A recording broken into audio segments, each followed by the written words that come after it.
Since 2007, my role at the Olympic Park, initially with John Hopkins, now deceased, was as the client team, leading at the ODA and now at the LLDC, the design and delivery of the park as it is now, and going on from there. So a big team, and it's worth noting that landscape architects have played a part in the design and development of the Olympic Park and what we have today right from the very start. So the master planning by AECOM was led by landscape architects all the way through, as you can see, including the client team, as has been mentioned, LDA Design with Hargreaves Associates, James Cornerfield Operations in the South Park Land Use Consultants, Atkins and Arups working as landscape engineers. We're very passionate about that, and then working with a whole lot of specialists. So the point about the design of the Olympic Park is led by landscape architects very much, but also with landscape architects collaborating, corralling, acting to gather all these different professions together and make something special out of them. I went right back to the business case and the brief, which was written in 2007, because I thought, well, it'd be interesting to remind ourselves of what we set out to do. What did we say we were going to do at that time? We said we'd celebrate the Games, be a catalyst for economic development, restore the waterways, enhance biodiversity, promote culture and arts, build community cohesion, etc., as you can see there. And it's fascinating to come to today at this point in time and see, you know, that actually all of those things are very much happening and have happened on the ground. We said that one of the most underdeveloped areas of London will be transformed into a benchmark 21st century sustainable urban district, and park will reflect the population. It will be clean, green, safe, inclusive, etc. And I think the fact that since we opened it this year, we've had over 3 million people come and visit it. We've had numerous events. It's been very successful and popular with people from far and wide. In fact, people on a daily basis visit it from quite a way. And we also said the park will be a new kind of park for the city, breaking the mould of traditional park design, thinking about green infrastructure, thinking about climate change, responding to environmental challenges, etc., etc. So just fascinating for me to go back and look at those, because I think I can fairly safely say that that is what the park has achieved. And I think what it means for me and for landscape architecture going forward is actually, as a client and starting out, is getting that aspiration, that vision right, and setting it out in a way such that you know, the fantastic teams that we work with can respond to it. Particularly sustainability. It's almost a checklist of things that we managed to deliver and are still happening. So, you know, we thought very much about connectivity, fundamental to making this part of London work effectively again. We thought very much about biodiversity. Half the parkland is biodiverse in one form or another, health and well-being, etc. And I thought that was interesting as well, because these themes are now so much part of what landscape architecture and thinking about environment, thinking about how people live in cities and indeed elsewhere is so important, you know, and I was pleased to see we thought about them back then.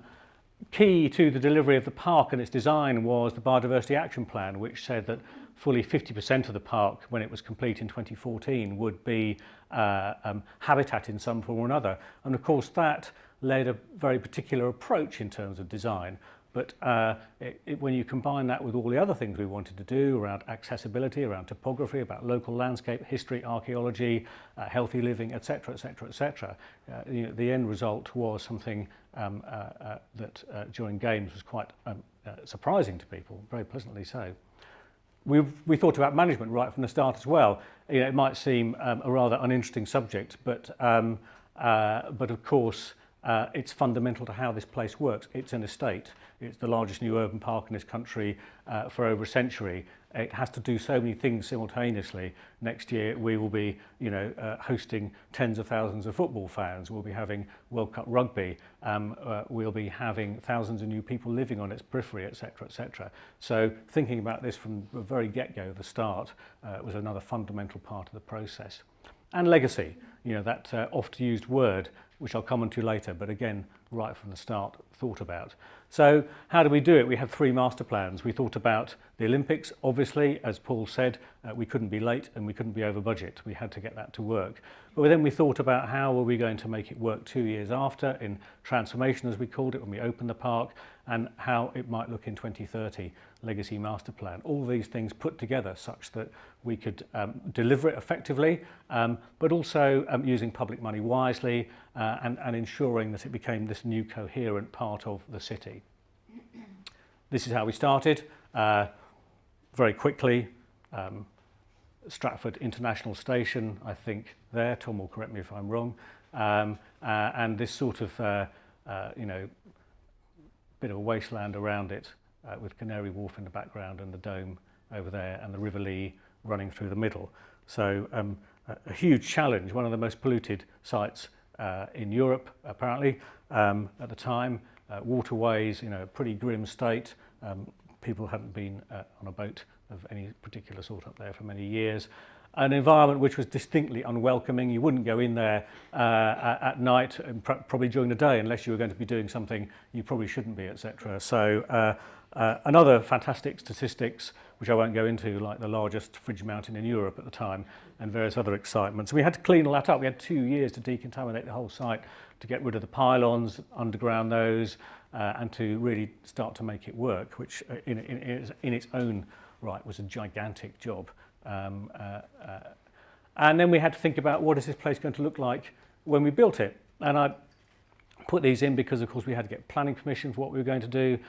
We did some fantastic CGIs at the time, which have turned out to be really quite uncanny. People have said, oh, it looks just like the CGIs, doesn't it? Which is reassuring, it should do, but it's quite weird. And this is the North Park in Games, and this is the North Park after Games. And in fact, I did an open house event last year, and I walked over a bridge and actually looked down on this view and saw a whole lot of canoeists canoeing in the river, which was really quite spooky because it had almost sort of, you know, like we paid for that 7 or 8 years ago and said canoe down here. But the point about the park and the North Park is that there's a lot of logic behind its design, and this is where the whole idea of multifunctional landscape comes in. This is a landscape which works really hard, and again, this is something about the future of landscape architecture and how this can drive the value of what we can do. So, you know, the landscape here talks about water systems, circulation, landforms, lawns and terraces and plantings, all put together, you know, different microclimates, different ways of dealing with runoff, with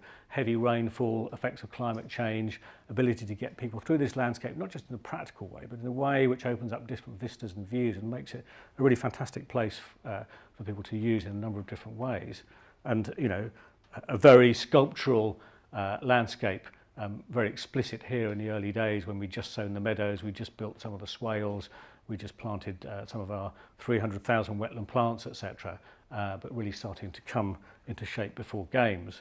In fact, we were told that if we didn't put lots of orange netting around our wetland plants, they would be devoured by endless geese who would come in from all over the world and, you know, eat them to nothing, which resulted in what looked like a bit of really spectacular land art, but was there for a good reason. But this is the whole thing being built out, and actually after Games, this is sort of what it looked like, and phenomenal success.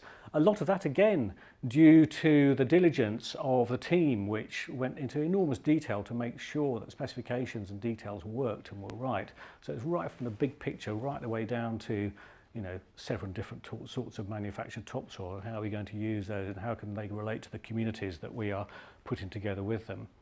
Thinking about water, aerial view of the wetland bowl in the North Park, and earlier last year when we had that appallingly wet weather, this part of the park flooded 9 times, quite deliberately. The footpaths disappeared, the wild birds thought this is wonderful, we've got a much bigger area to work with.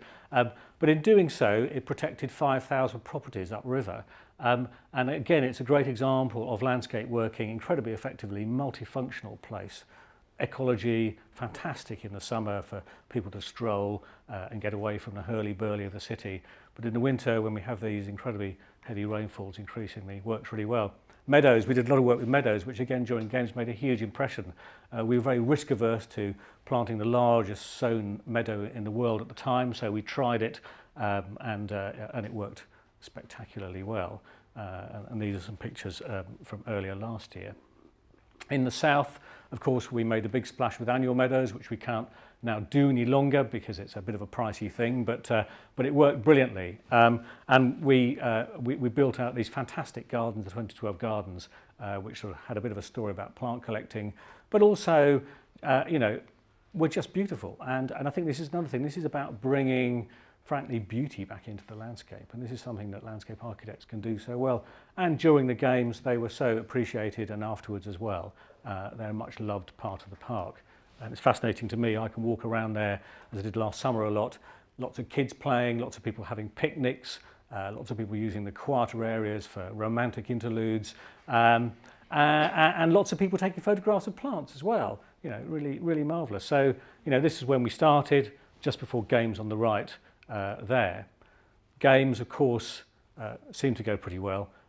We won quite a lot of medals, but people came into the park, and genuinely this is a picture I just turned around and took. It's not something out of a book somewhere, because they just said, we never expected to find this. This is fantastic, absolutely fantastic. So a park full of people, I think, you know, up to 250,000 people a day, really making use of the spaces, enjoying the sights, the sounds, the colours, but particularly, you know, fascinated by these meadows, by this landscape, pushing their children into it so they can take pictures, driving our gardening staff bonkers in the process, etc.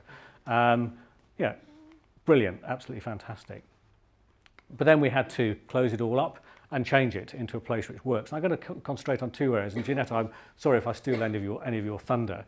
We needed to build out two parts of the park which weren't there for games, and in particular we wanted to make places which were playable, both for adults and children. In the north of the park, with LUC, we built the Tumbling Bay play area with a cafe and etc. Timber Lodge, and these are some of the very early pictures that LUC showed us. They were talking about natural play. We really liked that.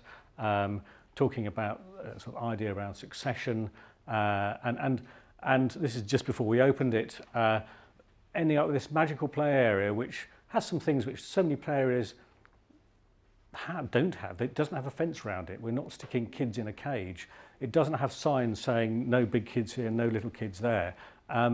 It works incredibly well. It's quite dangerous in a deliberate way, not to kill people, but to encourage kids to take risks. And it's, you know, got fantastic water play, things to climb up, things to swing on, etc., etc. And when we opened it, it was just thronged, and it's been very popular ever since, and phenomenal. I like that one in particular. People getting wet, driving their parents mad, all the things that kids should do, well, do anyway. But in the South Park, we needed to change a very large area during games, which was paved, into something more intimate, into something which would actually deal with the quite cold and windy conditions that you get in Stratford sometimes. So on a cold February morning, you know, you want something more than a big expanse to walk around. It changed the original idea, incidentally, but a worthwhile one. So we had a competition won by James Corner Field Operations and worked with them. This is their original concept. Some of the original images they showed us as part of the competition, this sort of series of pleasure gardens, if you like. Some of the plant, I just put this drawing in because I love it. It's one of Pete Udoff's drawings. It's just a beautiful drawing, and it just shows how much effort he puts into planting design, let alone the rest of it. And again, just before we opened, a place which was radically transformed into a series of outdoor rooms, but set in the landscape, a landscape which was diverse, colourful, challenging, beautiful as well. And again, after it had been opened, phenomenally well used in all sorts of different ways, and actually a place where people of all ages can play in a strange sort of way, particularly kids, of course, and get wet, and watch your kids getting wet and think, oh my goodness. Do you know, the interesting thing is we found that the Dyson hairdryers were being used to dry clothes with, which was intriguing, and take risks again, you know, to climb up and down things. I should have stopped by now, but I'll carry on quickly. Legacy 2030, so this is looking into the future really.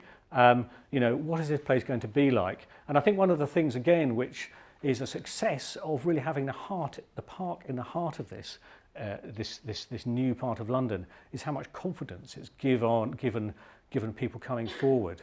So much so that in fact we're accelerating new development much faster than was ever anticipated, and building things in a much more ambitious way, which I'll come on to. So for example, in the south of the park, we are going to have Sadler's Wells and the V&A building out a new cultural quarter, University of the Arts.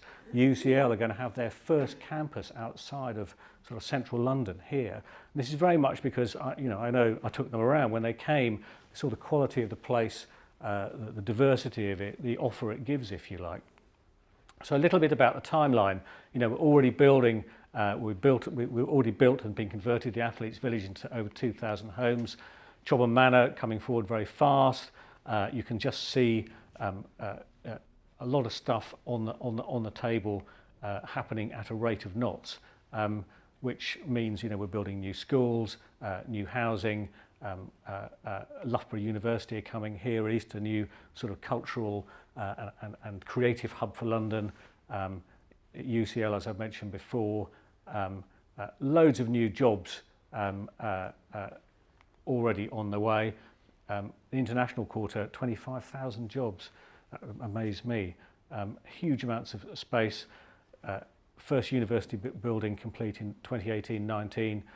Cultural buildings 2021, etc. And so I was sort of thinking, at the conclusion of this, what am I going to say about what I think this has given to landscape architecture?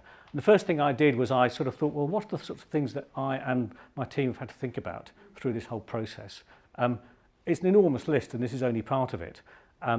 It's everything from sewers, well, you wouldn't believe what I know about sewers now, through to leadership, stakeholder management, delivery, program management, the dark arts of making things happen on time and on budget, decision making, flooding, etc., etc., etc. It goes on. And I think in a way this sort of list of things says a lot about what landscape architects, when they're working on these sorts of projects, need to think about, especially when they're in the centre of things. They need to coordinate all these sorts of things. They need to be aware, they need to be politically aware, they need to be great at communicating. They need to think about everything from how do you design out crime to, oh crumbs, we've got to plant these seeds now, otherwise they won't grow, to, we better test this, or who knows, it's quite extraordinary. And I think, I'm going to end on a quote actually from Peter Neal, which I think is absolutely right. It's a landmark project, demonstrates leadership in particular. It has global significance. So that's great. Okay, it's a big project. It was very well funded. It's unusual in scale. But in a sense, going right back to that brief and the business plan I showed you at the beginning, it's about thinking of those things right from the very get-go, from the start, and also having that big picture, having the ability to marshal all of those elements, if you like, and hold them together so that you end up with, what I think is a stunning end result. So there we go, that's me.